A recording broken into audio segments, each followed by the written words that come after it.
The flight attendant's career ended in a single moment when she denied water to a 12-year-old black girl.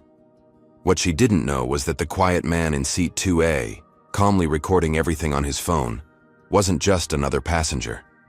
He was Marcus Wellington, CEO and owner of Atlantic Airways, watching his daughter being humiliated at 30,000 feet above the ground. Before we dive into this shocking story that will leave you speechless, let us know where you're watching from in the comments below. Don't forget to hit that like button if you're ready for a story that proves karma always finds its way. Make sure to subscribe and ring that notification bell because stories like this remind us why we must stand up against injustice. Now, let's see how one moment of discrimination changed everything for everyone involved. 12-year-old Zara Wellington clutched her purple backpack as she walked down the jet bridge toward Atlantic Airways Flight 4447. Her father Marcus had surprised her with this trip to Los Angeles to visit her grandmother, and she couldn't contain her excitement. What Zara didn't know was that her father owned the very airline they were boarding, a fact Marcus kept hidden to give his daughter normal experiences away from their wealthy lifestyle. Marcus deliberately chose seats in the main cabin rather than first class. Seat 14B and 14C would be their home for the next 5 hours, surrounded by regular travelers rather than the elite passengers who usually recognized him. He wanted Zara to understand how ordinary people lived and traveled, believing these lessons would shape her character. Flight attendant Jennifer Hayes noticed them immediately as they found their seats. At 28 years old, Jennifer had worked for Atlantic Airways for 5 years, long enough to develop her own assumptions about passengers based on appearance and seat location. She observed the well-dressed black man and his daughter, noting their quality clothing and the girls' expensive sneakers. Something about their presence irritated her, though she couldn't quite articulate why. "Excuse me, are you sure you have the right seats?" Jennifer asked with a forced smile, checking her passenger manifest. Sometimes people get confused about their seat assignments. Marcus showed her their boarding passes with quiet patience. "We're in the correct seats, thank you." Jennifer's eyes narrowed slightly. She had expected them to be in the back of the plane, not in these premium economy seats that cost nearly $400 each. Her prejudices began to surface as she wondered how they could afford such expensive tickets. The plane filled quickly with a diverse mix of passengers. The Morrison family, a wealthy white couple with their twin boys, settled into first class with their designer luggage and entitled attitudes. David Chen, a young tech professional, took his aisle seat, 3 rows up, already engrossed in his laptop. The elderly Johnson couple, celebrating their 50th wedding anniversary with their first trip to California, helped each other with their small carry-on bags. Marcus observed everything with the trained eye of someone who had built this airline from nothing. He noticed how Jennifer's demeanor changed depending on which passengers she addressed.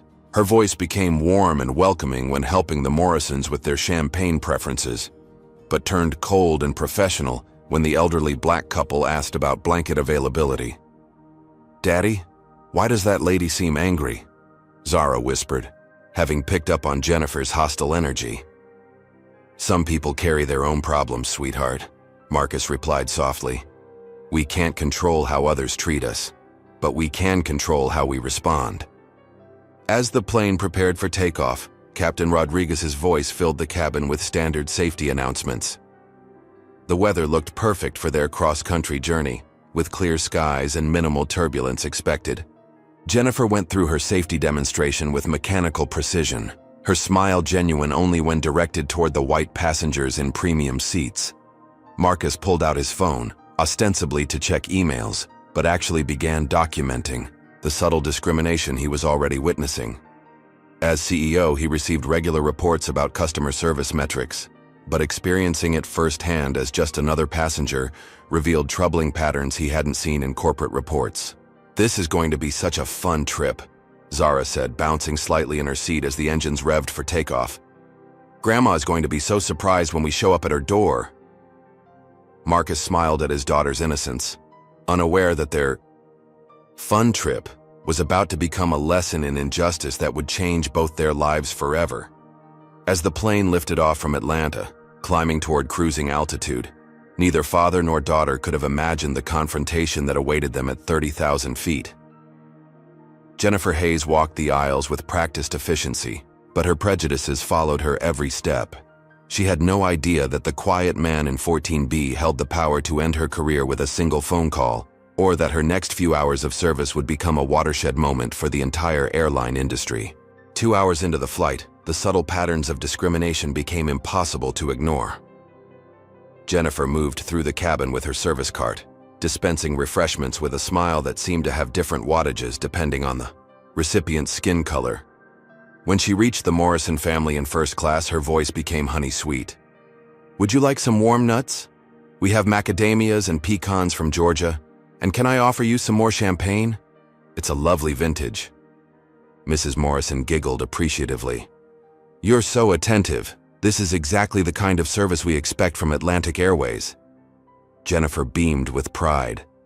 "We aim to exceed expectations for our valued passengers." But when she approached the elderly Johnson couple celebrating their anniversary, her tone shifted dramatically. "Beverages?" she asked curtly, not bothering to list the available options or offer any of the premium snacks she had lavished on the white passengers moments before. "Could we perhaps have some of those warm nuts you mentioned to the other passengers?" "Mrs. Johnson asked politely. Today is our 50th wedding anniversary, and it would make the celebration extra special." Jennifer's jaw tightened. "Those are reserved for first-class passengers only. I can offer you standard peanuts or pretzels." Mr. Johnson looked confused. "But we saw you serving them to passengers in our section just a few minutes ago." "I think you must be mistaken," Jennifer replied coolly, moving her cart forward without offering congratulations on their milestone anniversary. Zara had been watching the interactions with growing concern. At 12 years old, she possessed the sharp observational skills that children often have before adults teach them to ignore uncomfortable truths. "Daddy," she whispered, tugging on Marcus's sleeve. "Why does the flight attendant give different snacks to different people? Isn't that unfair?" Marcus looked up from his phone, where he had been discreetly recording Jennifer's differential treatment of passengers. This was exactly the kind of teaching moment he had hoped to avoid during their trip.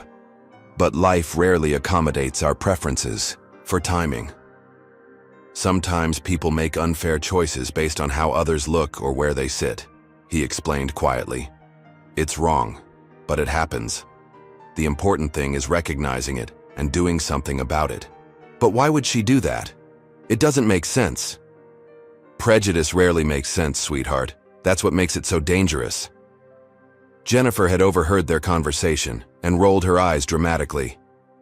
Some people always find something to complain about, she muttered just loud enough for nearby passengers to hear.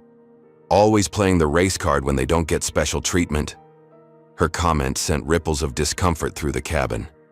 David Chen looked up from his laptop, disturbed by the blatant unprofessionalism.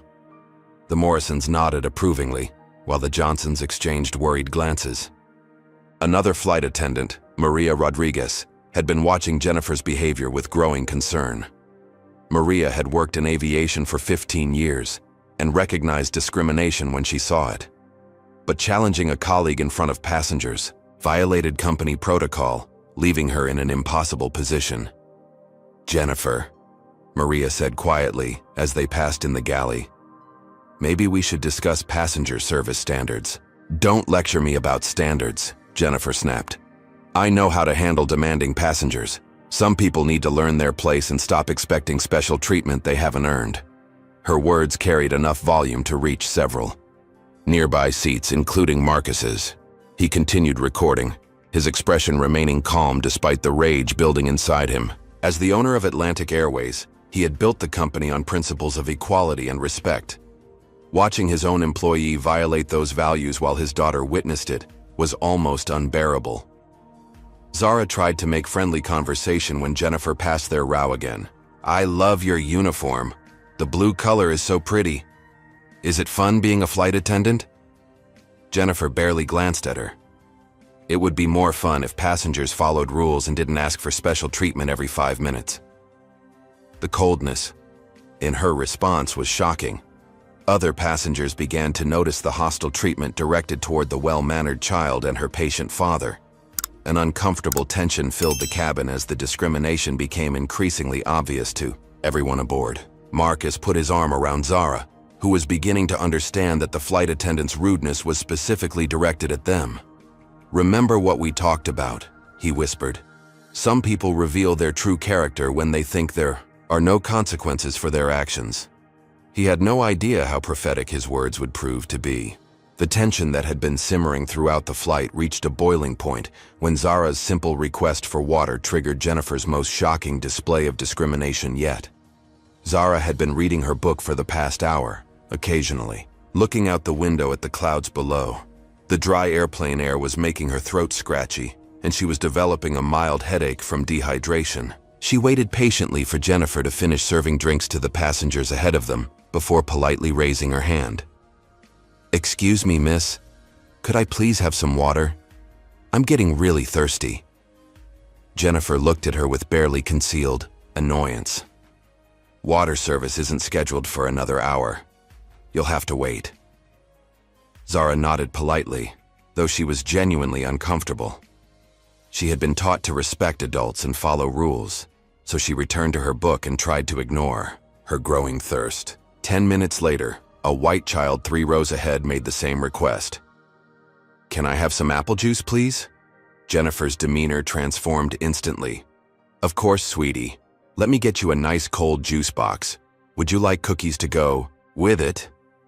She practically skipped to the galley to fetch the refreshments, returning with a bright smile and extra snacks. Zara watched in confusion as the other child received immediate service for a less urgent request. Her headache was getting worse, and her throat felt increasingly dry. After waiting another 20 minutes, Zara politely tried again. "Miss Hayes, I'm really sorry to bother you, but I'm very thirsty and my head is starting to hurt. Could I please just have a small cup of water?" Jennifer whipped around, her face flushed with anger. "I already told you that water service isn't scheduled yet. Some people need to learn patience and respect for airline procedures. This isn't your personal restaurant where you can make demands whenever you want." Her voice carried throughout the cabin, drawing stares from other passengers. The harshness of her tone toward a polite child was shocking to witness. Marcus had been maintaining his composure, but seeing his daughter's distress pushed him to his limit. He stood up calmly and addressed Jennifer with quiet authority. "My daughter has asked politely for water twice now. She's thirsty and developing a headache. This is a basic human need, not an unreasonable demand." Jennifer's eyes flashed with defiance. "And I've explained the airline policy twice now. Maybe you should have thought about bringing your own water if you can't wait for scheduled service, like everyone else." The insult was clear to everyone listening. Several passengers looked uncomfortable, while others seemed to support Jennifer's stance. The cabin was dividing along racial lines, with the discrimination becoming a public spectacle. "I notice you brought juice to another child just minutes ago," Marcus observed, his voice remaining steady despite his internal fury. "That was different," Jennifer snapped. "That child asked nicely and didn't keep pestering me with repeated demands." The lie was obvious to everyone who had witnessed both interactions. Zara had been far more polite than the other child, yet she was being punished while he was rewarded. Now, before we continue with this shocking story, I want to hear from you. Comment number 1 if you think Marcus should have revealed who he was immediately to stop this discrimination. Comment number 2 if you believe he was right to let Jennifer reveal her true character first.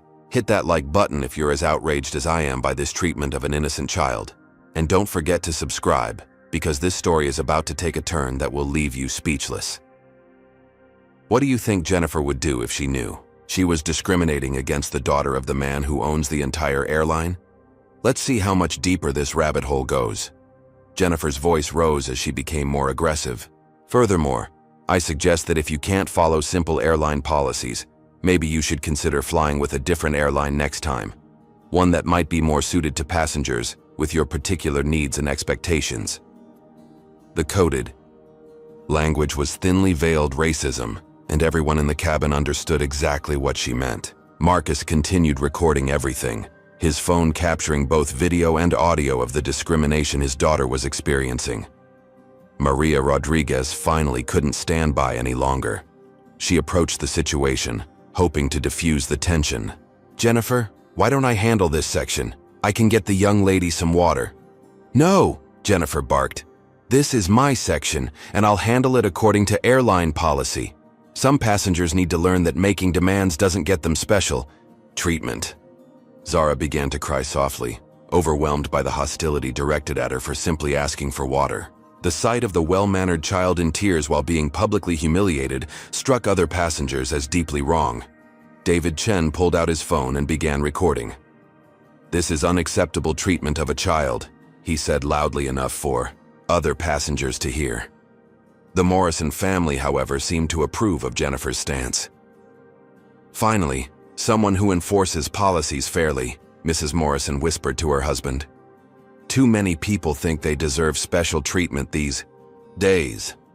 Marcus comforted his crying daughter while maintaining his dignified composure. Inside, he was planning exactly how this incident would transform his airline's training programs and accountability measures. Jennifer Hayes had no idea that her career was ending in real time, broadcast live to the other passengers who were documenting her behavior. The water that Zara had requested so politely would become the catalyst for industry-wide changes that would affect every airline in America. What happened next shocked everyone in the cabin and would be talked about for years to come. Jennifer Hayes had crossed a line from which there was no return, and she was about to make it infinitely worse. Instead of de-escalating the situation, Jennifer decided to make an example of Zara and Marcus. She moved to the center of the aisle where her voice would carry throughout the entire cabin and began what could only be described as a public humiliation campaign. "Ladies and gentlemen," she announced loudly, as if making an official airline announcement, "I want to address a situation that affects all passengers on this flight. Some travelers seem to believe that airline policies don't apply to them, and that making repeated demands will get them special treatment." Every conversation in the cabin stopped.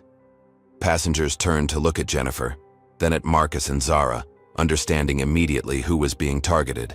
"We have policies for a reason," Jennifer continued, her voice dripping with condescension. "When passengers refuse to follow these policies and continue making demands, it disrupts service for everyone else. I want to remind all passengers that this airline has standards, and we expect everyone to respect those standards regardless of their personal expectations." The announcement was devastating in its cruelty. Zara buried her face in her father's shoulder, sobbing quietly. She was 12 years old, and she was being publicly shamed in front of 100 strangers for asking for water. Marcus felt his jaw clench with controlled rage. In his 20 years of building Atlantic Airways, he had never witnessed such unprofessional conduct from any employee. The fact that his own daughter was the victim made the situation almost unbearable. But Jennifer wasn't finished. She walked closer to their row, speaking just loud enough for surrounding passengers to hear clearly. "Some people seem to think that if they can't get what they want through proper channels, they can just keep asking until they wear down the crew. Well, I've been doing this job for 5 years, and I've learned to recognize passengers who think they're entitled to special treatment just because they complain the loudest." The words "special treatment" were emphasized in a way that left no doubt about their racial implications. Jennifer was essentially announcing to the entire cabin that this black family was trying to get unearned privileges through manipulation. David Chen stood up from his seat. "This is completely inappropriate. That child asked politely for water. There's no justification for this kind of public humiliation." "Sir, please remain seated," Jennifer snapped. "This doesn't concern you, and I won't have passengers disrupting my cabin management." "Disrupting your cabin management?" David shot back. "You're the one making announcements to shame a 12-year-old girl." The cabin erupted in murmurs as passengers began taking sides. The Morrisons clearly supported Jennifer's actions, nodding approvingly at her firm hand with difficult passengers. But the Johnsons looked horrified, recognizing the discrimination they had faced throughout their own lives. A middle-aged white woman in the row behind Marcus leaned forward. "That poor child has been nothing but polite. This is disgraceful." Jennifer's face flushed red with anger at the criticism. She had expected universal support for her enforcement of airline policies, not a divided cabin questioning her authority. "Ma'am, I'm going to have to ask you to keep your comments to yourself." I'm handling a situation with passengers who refuse to follow airline procedures. What procedures? The woman demanded. The procedure that says children can't have water when they're thirsty? Jennifer's response revealed the depth of her prejudice.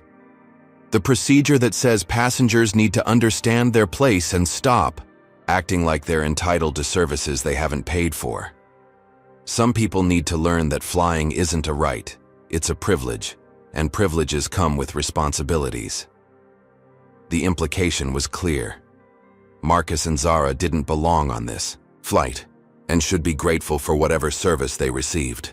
Marcus whispered to his daughter, Zara, I want you to remember this moment.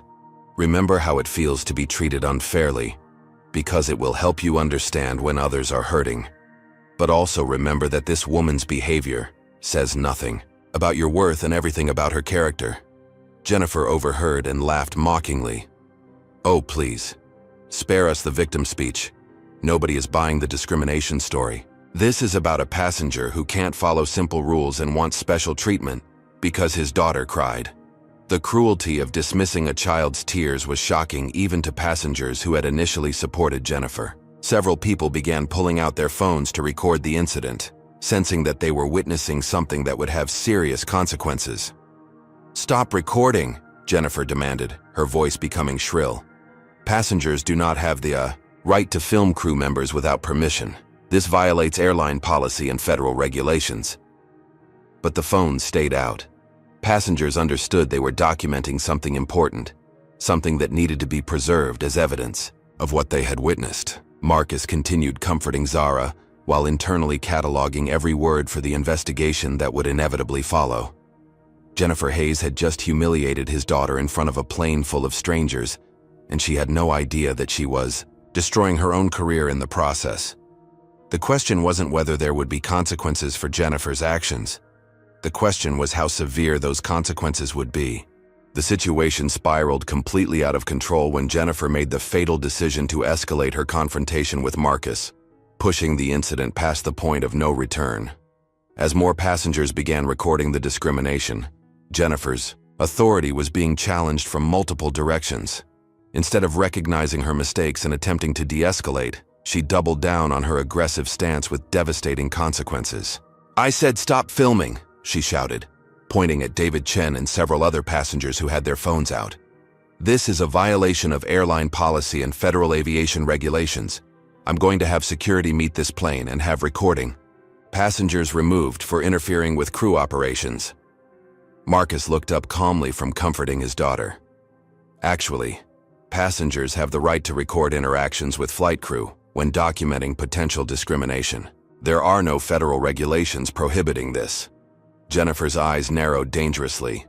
And who are you exactly? Some kind of aviation lawyer? I suppose you're going to lecture me about airline policies now?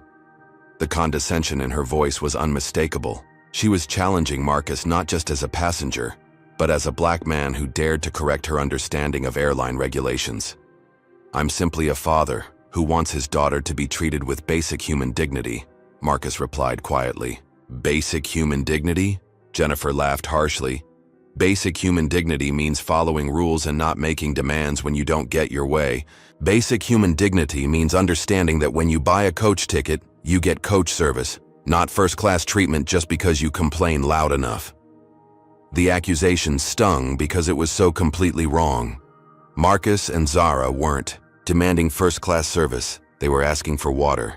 But Jennifer's worldview couldn't accommodate the possibility that her treatment of them was wrong, so she constructed an alternate reality where they were the unreasonable ones.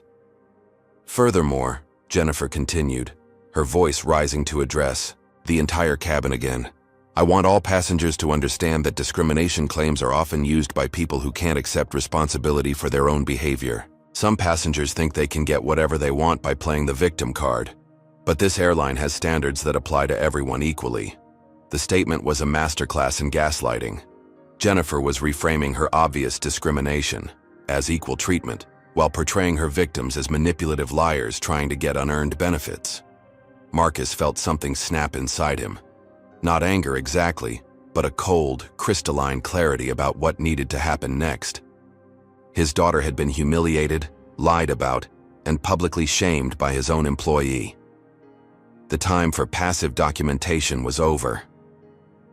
"Miss Hayes," he said, his voice carrying a quiet authority that made several passengers turn to look at him.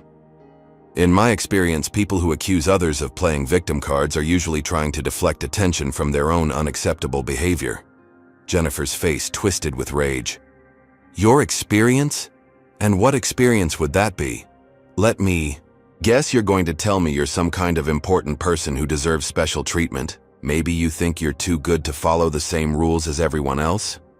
The mockery in her voice was vicious. She was attacking not just Marcus personally, but the very idea that a black man could have relevant experience or authority worth respecting.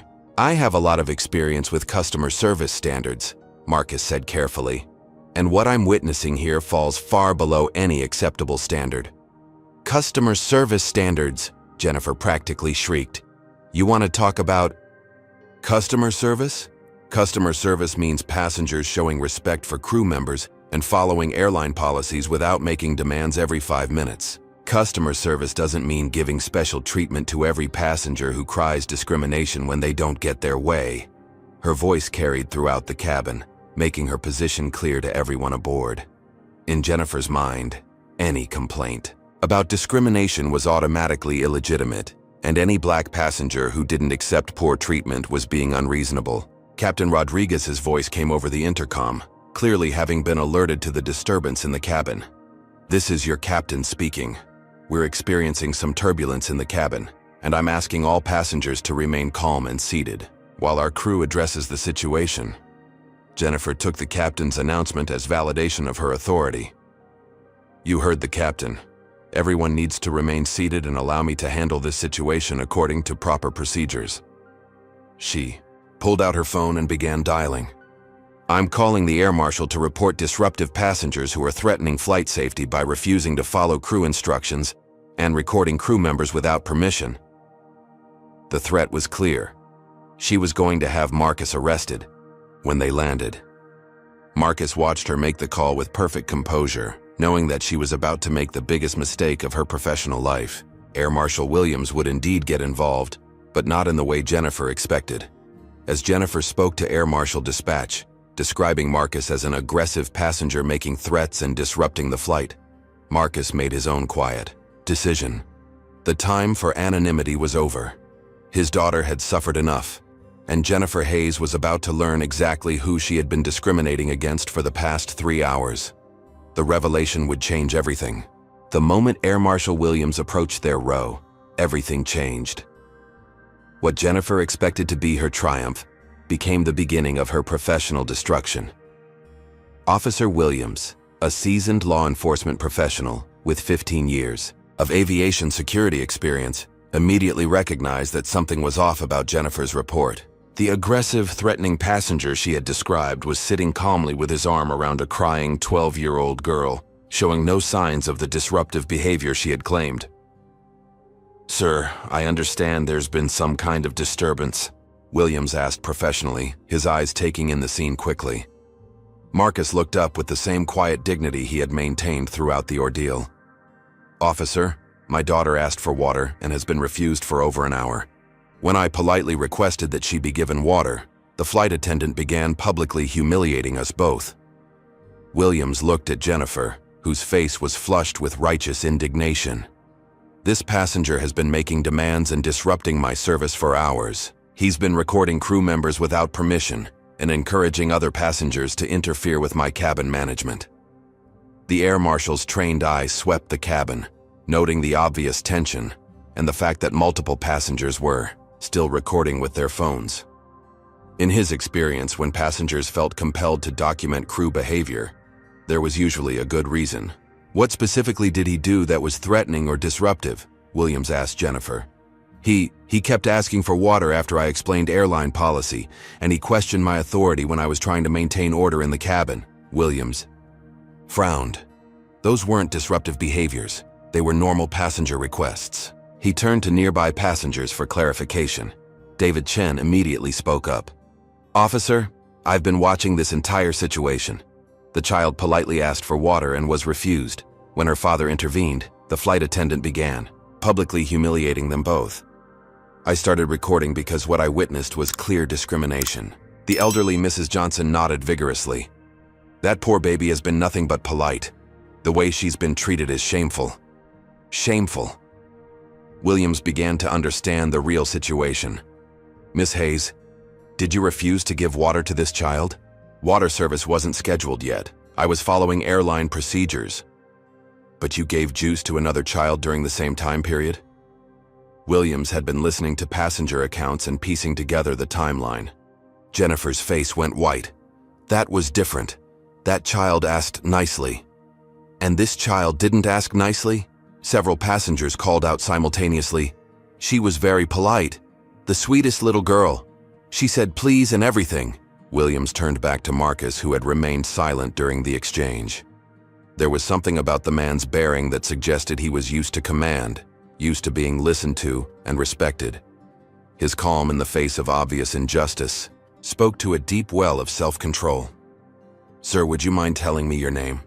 Marcus glanced at his daughter, who was still sniffling from the humiliation she had endured. He had hoped to complete the flight without revealing his identity, but Jennifer's escalation had made that impossible. He stood up slowly, his presence suddenly commanding the entire cabin's attention.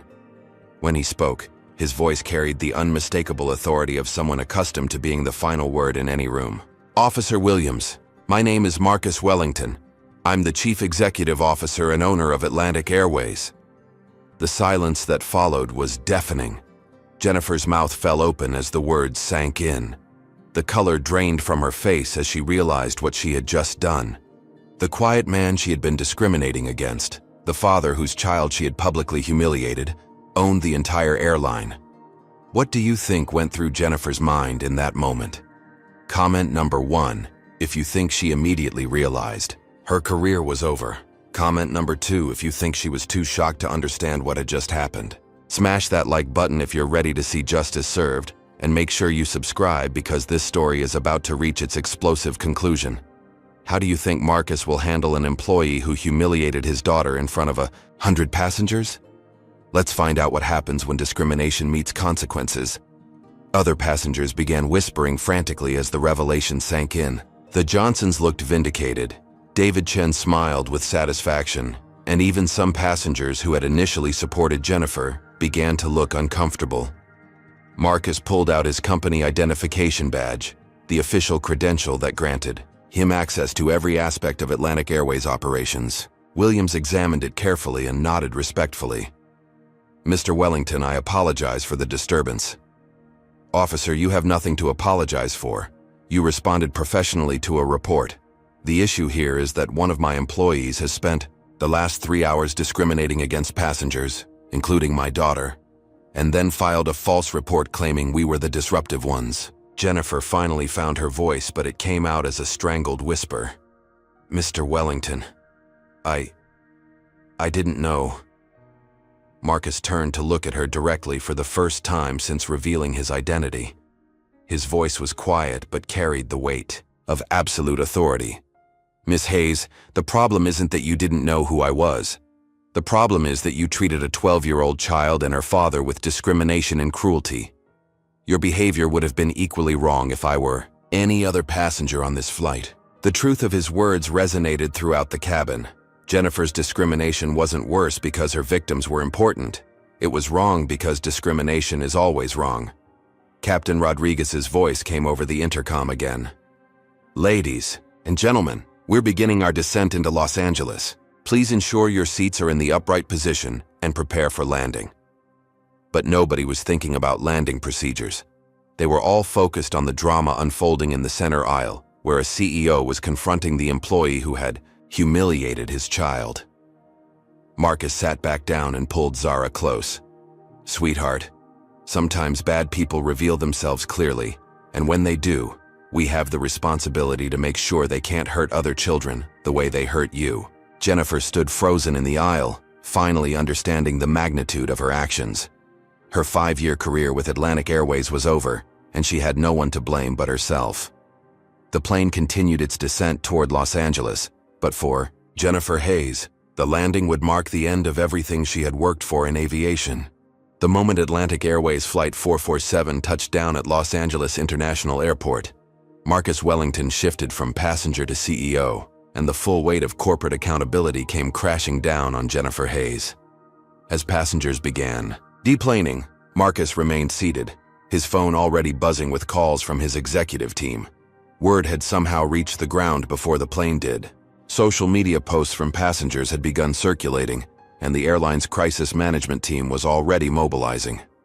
"Daddy, are we in trouble?"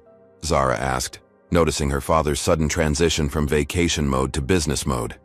"No, sweetheart, but some people are going to face consequences for their actions today. That's how justice works." Marcus stood and addressed the cabin one final time. "Ladies and gentlemen, I want to personally apologize to each of you for what you witnessed today.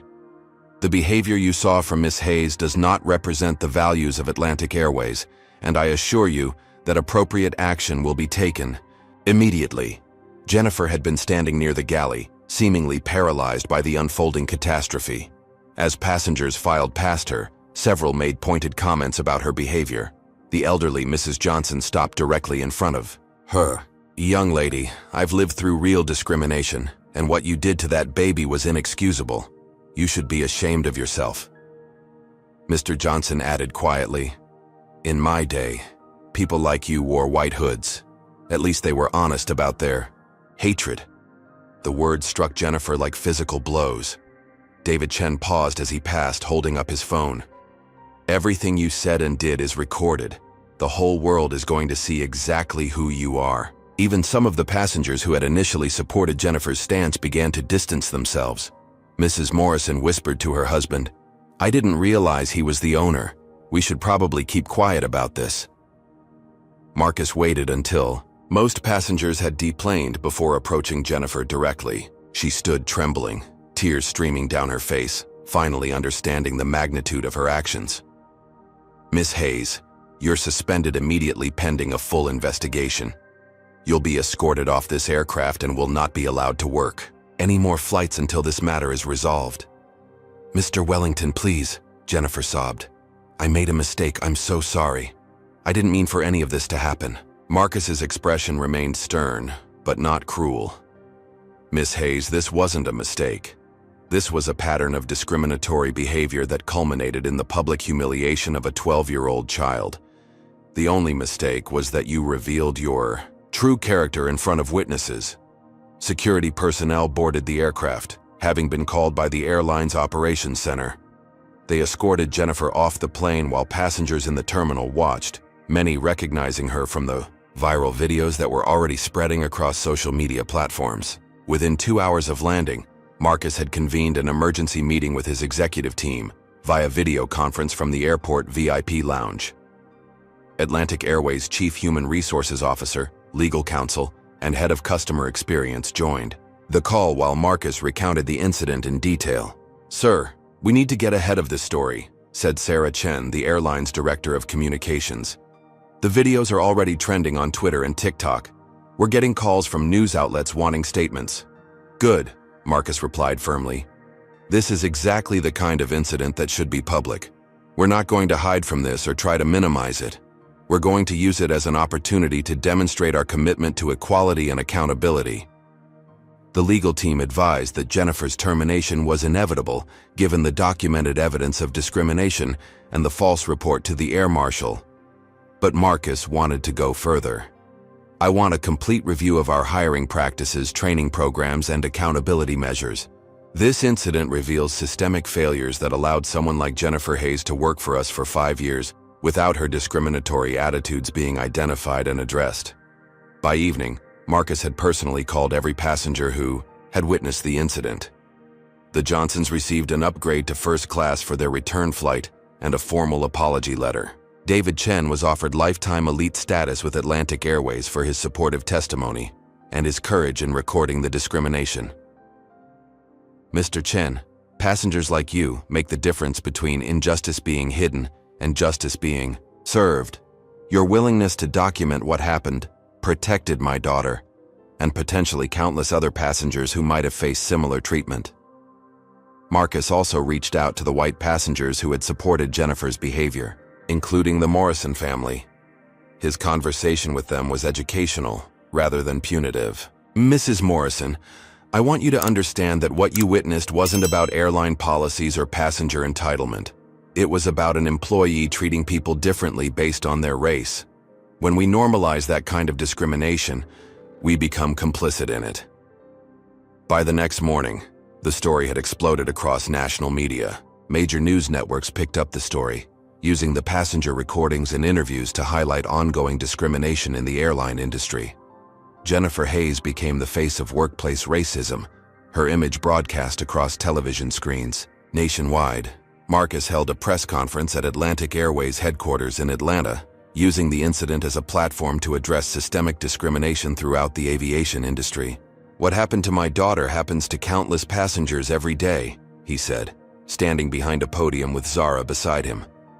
"The only difference is that most discrimination occurs without consequences, because the victims don't have the power to demand accountability. Today, we're changing that." He announced the creation of a $20 million fund dedicated to eliminating discrimination in aviation, with programs for training, accountability, and support for passengers who experience discriminatory treatment.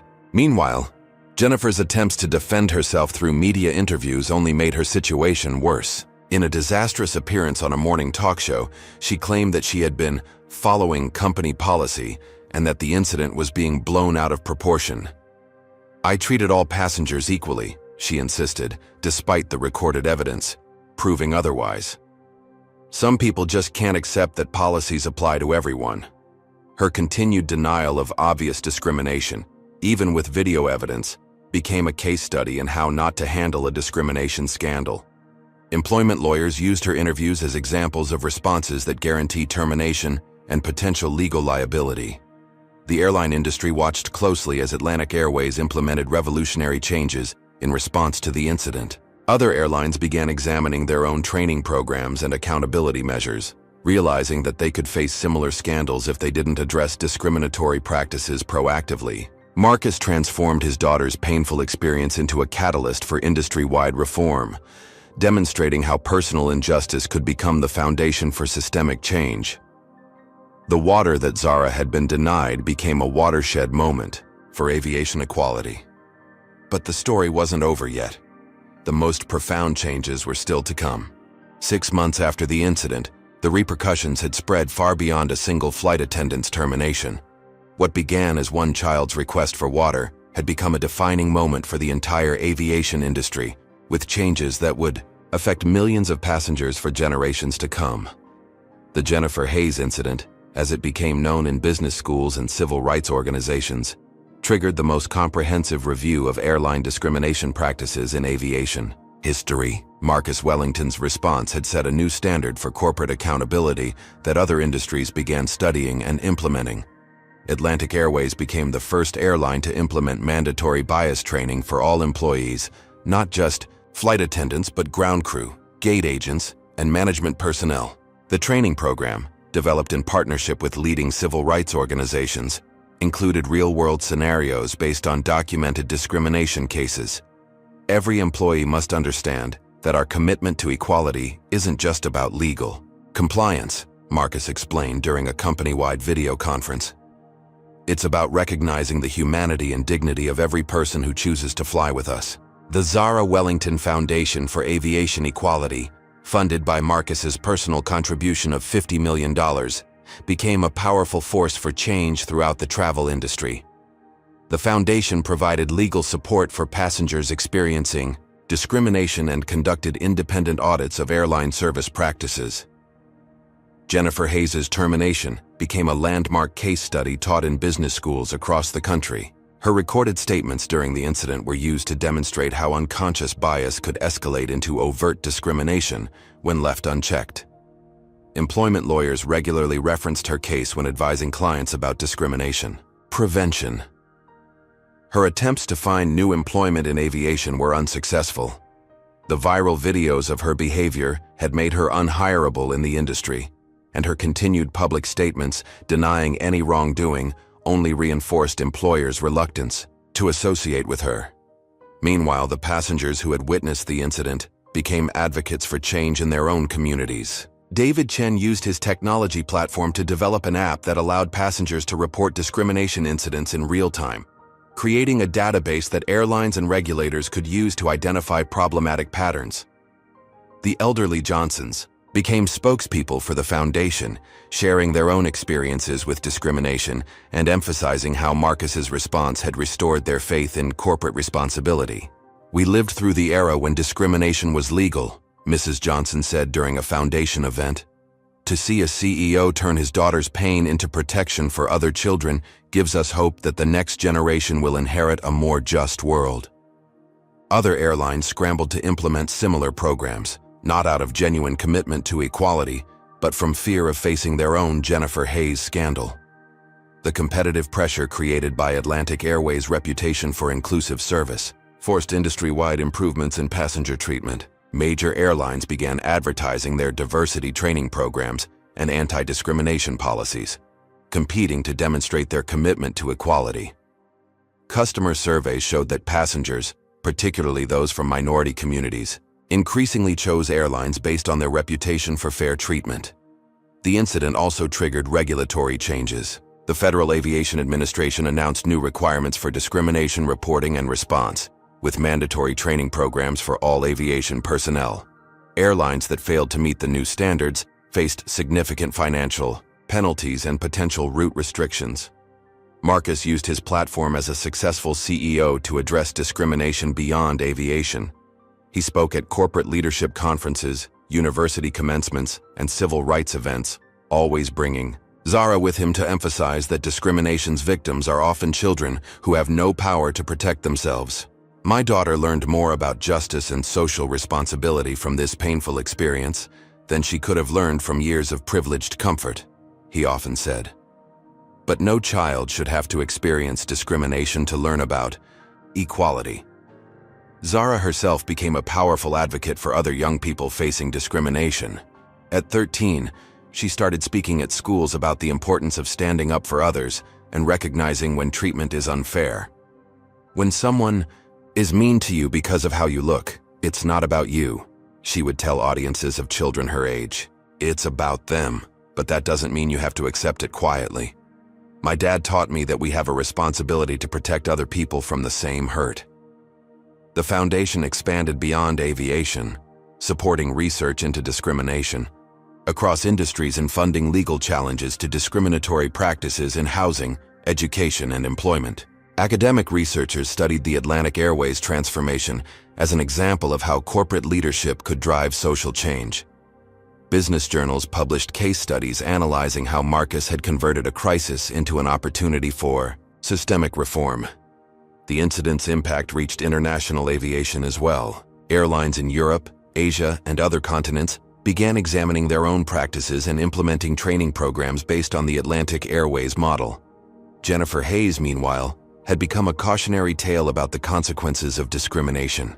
Her name was permanently associated with workplace racism, serving as a warning to others about how quickly careers could be destroyed by prejudicial behavior. The transformation was complete, but the most important changes were yet to be revealed. 2 years after the incident that changed everything, Marcus and Zara Wellington walked down the jet bridge toward Atlantic Airways Flight 229, their journey coming full circle in the most meaningful way possible. This time, they were traveling in first-class seats that reflected their actual status. But more importantly, they were boarding an airline that had been fundamentally transformed by their experience. Every employee they encountered had been trained in anti-discrimination practices, and the company's culture had shifted toward genuine inclusivity rather than mere tolerance. Flight attendant Sarah Martinez greeted them warmly as they boarded. Sarah was part of the new generation of Atlantic Airways employees, hired after the comprehensive reforms and trained from day one in the company's commitment to equality. "Welcome aboard, Mr. Wellington." "Zara, it's an honor to have you flying with us today. Is there anything special I can do to make your flight comfortable?" The warmth was genuine, not the artificial politeness that masks prejudice. Zara, now 14 and confident in her own voice, smiled back. "Thank you, Miss Martinez. I'd love some water when it's convenient, please." Sarah laughed. "Of course. I'll bring that right away, still or sparkling." The simple exchange represented everything that had changed. A black child's request for water was met with immediate, respectful service, no different from how any other passenger would be treated. As they settled into their seats, Marcus reflected on the journey that had brought them to this moment. The discrimination Zara had faced was painful, but it had become the catalyst for changes that would protect countless other children from similar experiences. Other passengers boarding the flight included families of all backgrounds, served with equal courtesy and respect. The elderly couple taking their honeymoon 51 years late were helped with their luggage by crew members who genuinely cared about their comfort. A young black businessman was offered the same premium service as the white executive sitting nearby. During the flight, Zara worked on her laptop, preparing a presentation for the youth leadership conference she would address. The following week, at 14, she had become one of the youngest advocates for civil rights in the country, using her experience to inspire other young people to stand up against injustice. "Daddy," she said, looking up from her work, "do you think Jennifer Hayes ever understood what she did wrong?"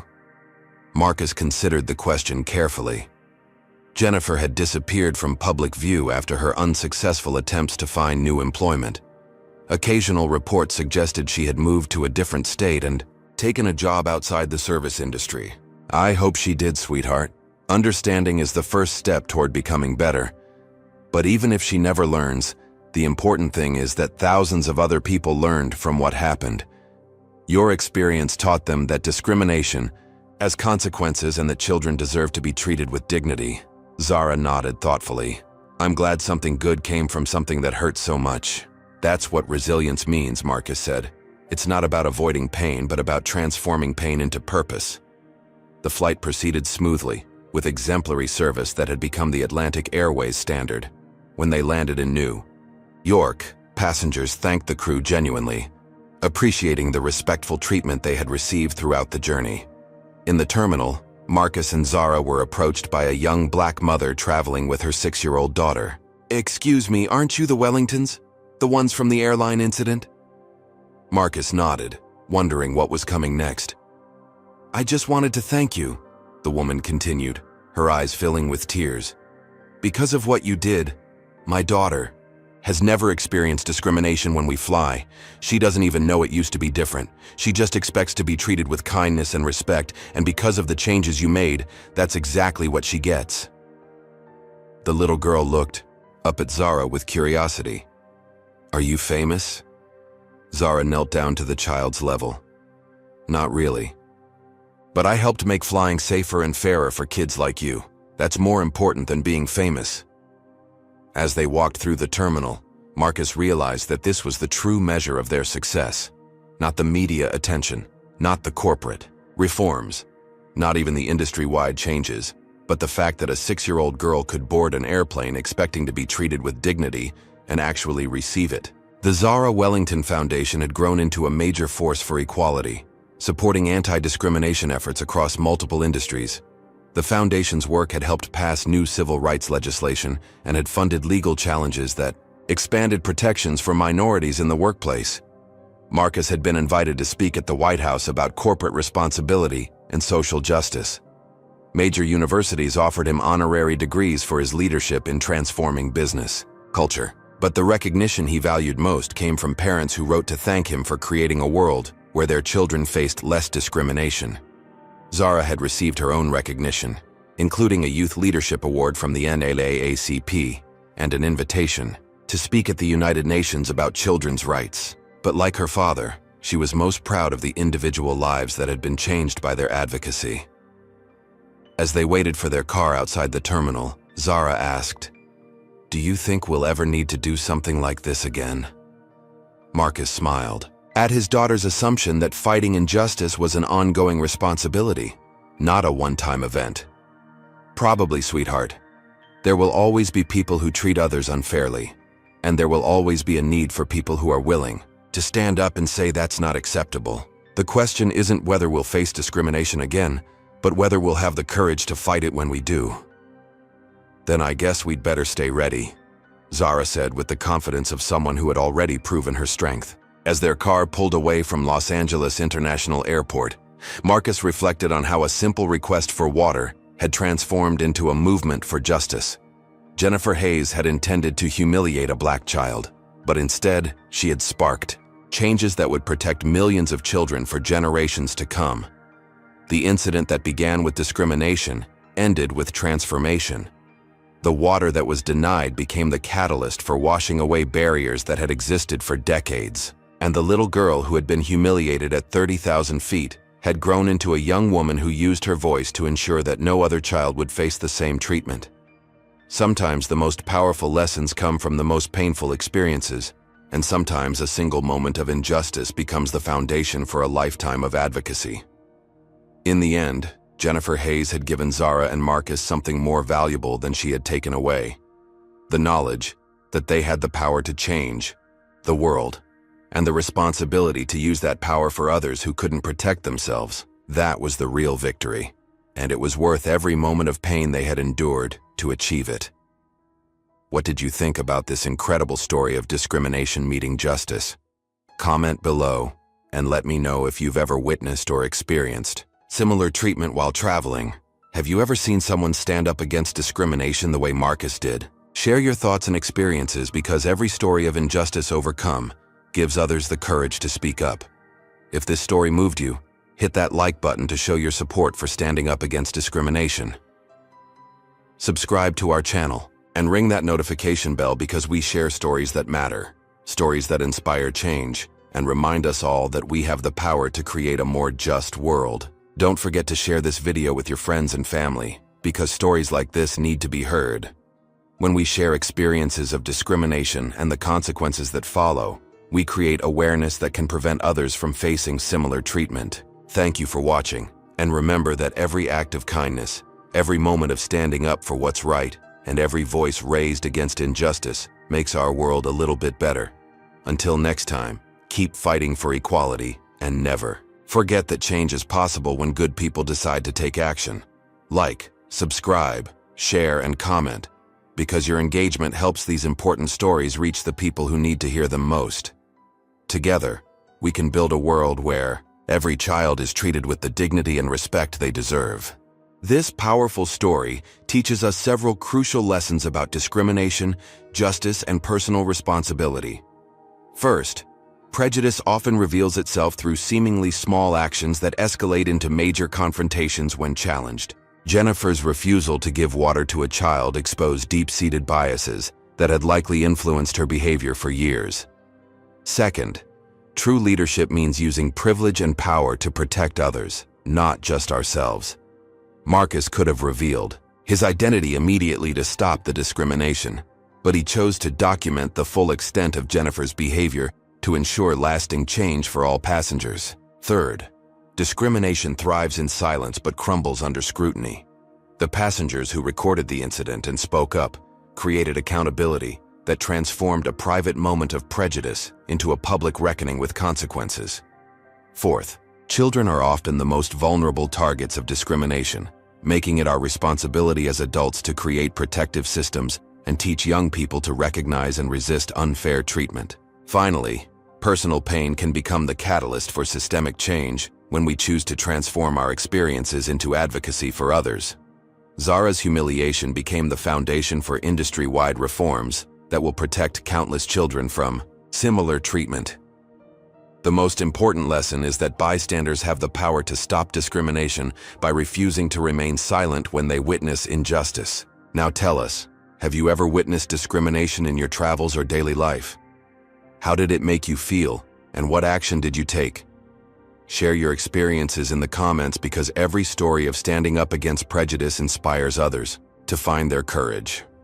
Hit that like button if you believe that discrimination has no place in our society, and subscribe to our channel, because we're committed to sharing stories that promote equality and justice. Don't forget to share this video with your family and friends, because awareness is the first step toward creating lasting change. Thank you for joining us on this journey from discrimination to justice. Remember that each of us has the power to make a difference when we choose to stand up for what's right.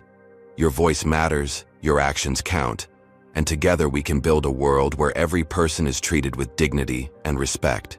Stay strong, stay vigilant, and never forget that change is possible when good people decide to take action.